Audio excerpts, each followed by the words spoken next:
प्रेमियों को मेरा प्यार भरा राधे राधे।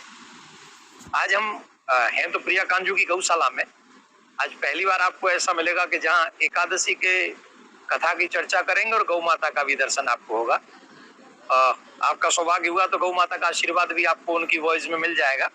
तो आज हम आपको बात करेंगे, चर्चा करेंगे भाद्रपद कृष्ण पक्ष में आने वाली अजा एकादशी के विषय में, जो कि है 10 तारीख को। 10 तारीख को हम सभी वैष्णव अजा एकादशी का व्रत करेंगे। युधिष्ठिर ने भगवान श्याम सुंदर से कहा कि भाद्रपद में कृष्ण पक्ष में जो एकादशी आती है अजा एकादशी, उस कथा को मुझे सुनाइए। तो भगवान श्री कृष्ण ने कहा, हे राजन, तुमने समस्त मनुष्यों के कल्याण के लिए बड़ा सुंदर क्वेश्चन किया, बड़ा सुंदर प्रश्न किया है। तो मैं तुम्हें इस कथा को सुनाता हूं। जो इस कथा को सुनता है अथवा सुनाता है, उनके दुख और दरिद्र समाप्त हो जाते हैं। अब सुना तो मैं रहा हूं, सुन आप रहे।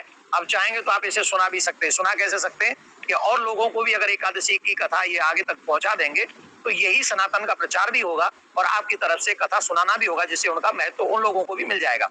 तो जो इस कथा को सुनता है, जैसे मोहन सुन रहा है, कितने ध्यान से सुन रहा है, आप इसको देखो। हम लोगों से तो ये ज्यादा भाग्यवान है, कितने प्यार से सुन रहा है, रिस्पेक्ट दे रहा है मुझे, है ना। तो जो खुद कथा सुनता है और उस दूसरों को सुनाता है, उसके समस्त पाप नष्ट हो जाते हैं, बड़ी से बड़ी विपत्ति नष्ट हो जाती है। और जो खोया हुआ है, साम्राज्य भी खोया हुआ है, खोई हुई संपदा है, वो भी वापस प्राप्त हो जाती है। इसका बहुत बड़ा फल है। तो भगवान श्री कृष्ण कहते हैं, हे राजन, पूर्व काल में एक राजा हुए जिनका नाम था हरिश्चंद्र, जिन्होंने अपना सारा साम्राज्य विश्वामित्र जी को दान दे दिया था।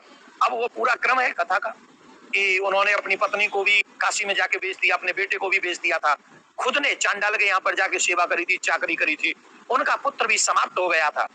उस समय गौतम ऋषि आए और गौतम ऋषि ने उनसे पूछा, राजन क्या है? बोले, बड़ी कृपा है महाराज आपकी। तो गौतम ऋषि ने स्वयं कृपा करके बताया कि पूर्व जन्म में तुमसे कोई अपराध हुआ जिसके कारण तुम्हारा राज्य छिन गया, जिसके कारण तुम्हारी पत्नी से वियोग हो गया, जिसके कारण तुम्हारा पुत्र समाप्त हो गया। अगर तुम भाद्रपद मास की अजा एकादशी, जो कि कृष्ण पक्ष में आती है, उसका व्रत करोगे तो तुम्हारे सारे कष्ट दूर हो जाएंगे।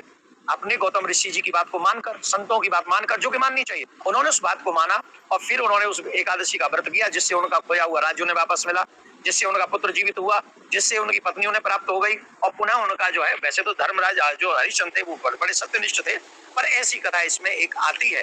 तो राजा हरिश्चंद्र का जैसे खोया हुआ राज्य मिला, सारे पाप नष्ट हो गए, वैसे ही भाद्रपद मास कृष्ण पक्ष की एकादशी, जिसका नाम अजा एकादशी है, आप लोग भी अगर इसका व्रत करेंगे तो मोहन भी प्रसन्न है और वो मोहन भी प्रसन्न होंगे और आप सबको आनंद की प्राप्ति होगी।